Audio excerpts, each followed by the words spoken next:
Tá tỏ là lấy mà thấy tát cũng mà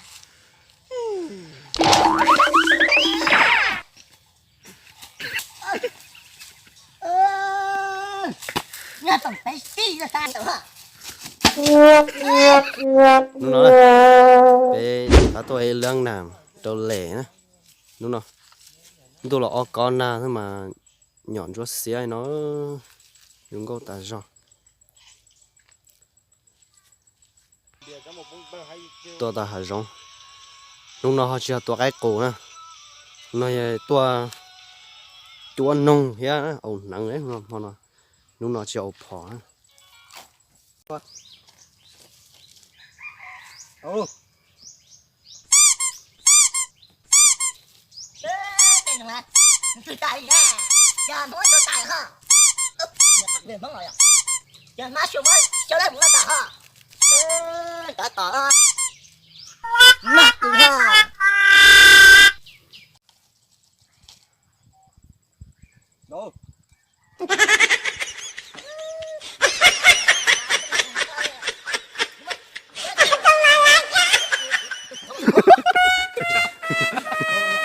Chập lời.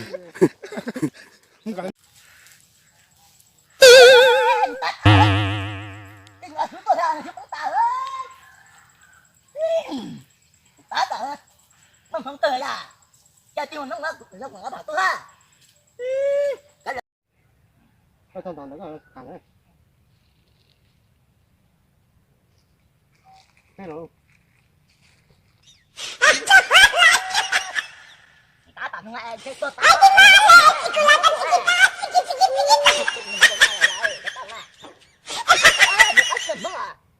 Cái má xuống tận đâu rồi, cái tận tận cũng bẩn rồi.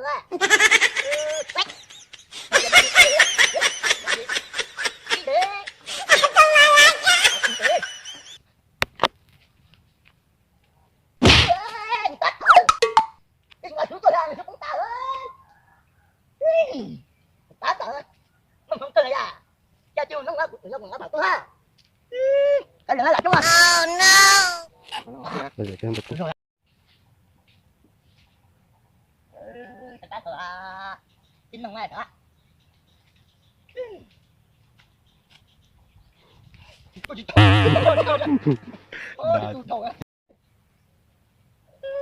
Tá tả là lấy mà thấy tát cũng mà.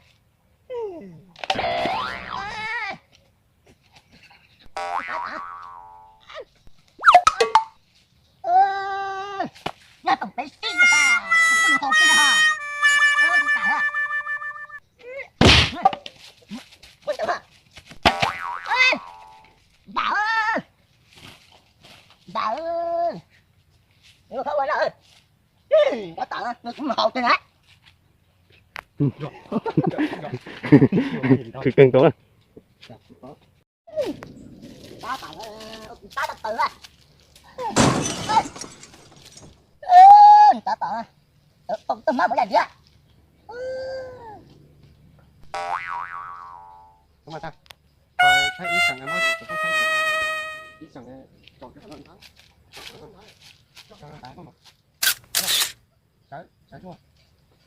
ฉันช่วยตีนช่วยโมต้นดันเนาะ Ủa để đổ. Để có tỏi à? Dầu nhưng mà cô cảm thấy cái dầu. Thế. Thấy chưa kìa. Thấy cái gọi nói. เคก็ช่วงนี้ตู้เดียวน้องๆน่ะจะเคยโดนแล้วไม่ให้ผู้ใช้น่ะ Nó gì cái béo qua lên tao lấy nữa. Để xin nhưng số chết tới vậy. Nó còn nó không biết. Nên thay mặc áo nó nặng á, xin để tốt hơn cho cái món gì món đâu nữa. เคก็ช่วงนี้ตู้มาแล้ว Tôi nó chán số nào để chịu bố mẹ xin. Ông nói uống thế nào? แหละเช่ Hả? Lệ chấn nèo đó. Nào nè. Cái vấn đề đấy. เดี๋ยวนะเดี๋ยวมาใช้